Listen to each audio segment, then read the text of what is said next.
It's cold, in fact it's snowing, it's late at night, and the purpose of this video is to show you some night operations now that I have added a headlight to my Roundhouse Engineering Sandy River number 24 locomotive. While I still have to paint that black, look at that, headlight. Just painting the wire now. All right, so, right, just, oh, sticky with the paint, stuck to the paint. Here we go. Looks pretty good. It was a relatively simple job to put an LED light in there. First, I had to very carefully with a sharp object pop that out. It's glued in with some sort of sticky glue, which is what I used to put it back. This is what I used with the little tiny LED bulbs. Once the lens was out, I used a drill through here and drilled a little hole and fiddled around and decided how to trunk the wire all through there. I drilled a little hole right there, trunked it through the cab and crimped it in there along with the original RC setup. The tender is where the power comes from for the servos. There's the on-off switch. I just happen to have this harness already, which I used for the lights. I decided that I wasn't going to use the batteries that power the servos. Instead, in here, there's a 9-volt battery. I tend to order things bulk from Amazon, so I have a bunch of these harnesses, or whatever they're called. I don't even know what they're called that you clip the battery onto, but anyways, I think it's a harness. I will use a rechargeable battery in here like I do there, but we have a bunch of these batteries lying around. I might as well use them up first.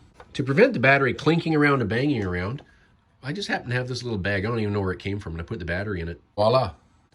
This harness is held down by Velcro. There you go, nice. Nice and snug. Fits in there good. All easy, cheesy, weasy. Boom.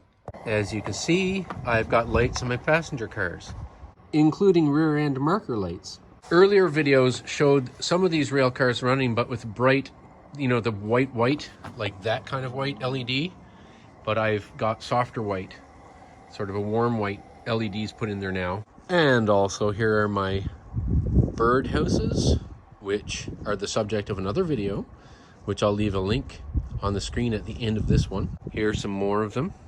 And another one I put on a brand new shelf I just put there in the corner today. I don't know if you can see it, but inside of there is a cheap LED flashlight. I ran out of LED bulbs and on and off switches and whatnot that I used for this kind of stuff. So I just threw a flashlight in the station, but the station's going to get a better lighting treatment. Same thing goes for the goods shed.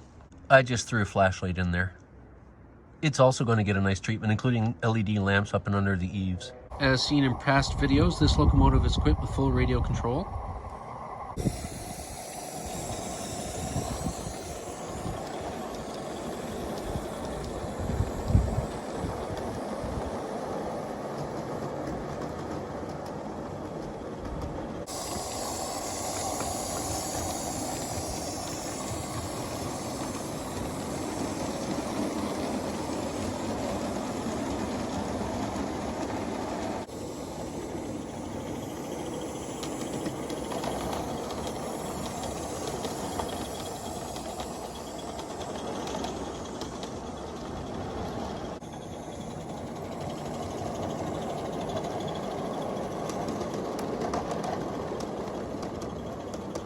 I like how in the time I've been out here running this train, snow is collecting on the roof and the vestibule steps.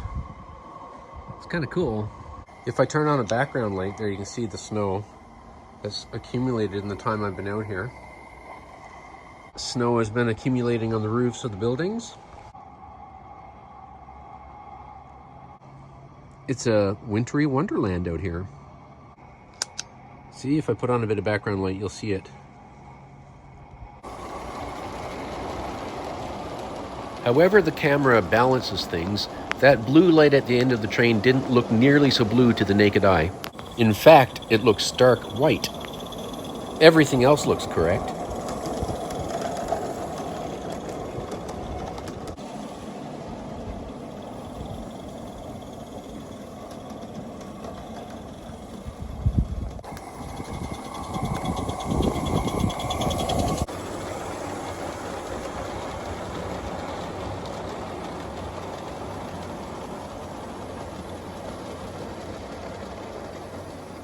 I just turned the deck light on so that you can see the train. It looks great with that headlight. See? Lovely. Now wind is coming up. It's cold, I'm freezing. We'll be going in a minute. This is good winter railroading.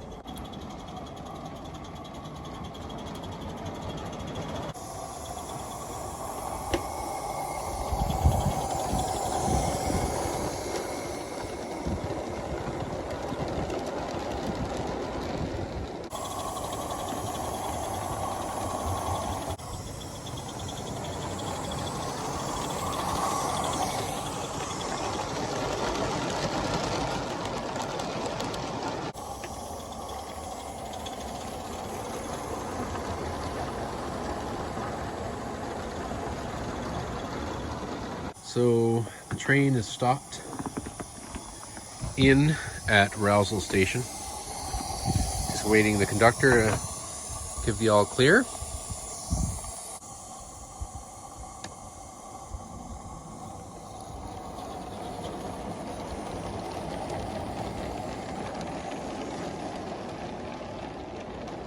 I don't know how that guy can hang out there, and his hands must be cold. Mine are. Well, that's it for one night.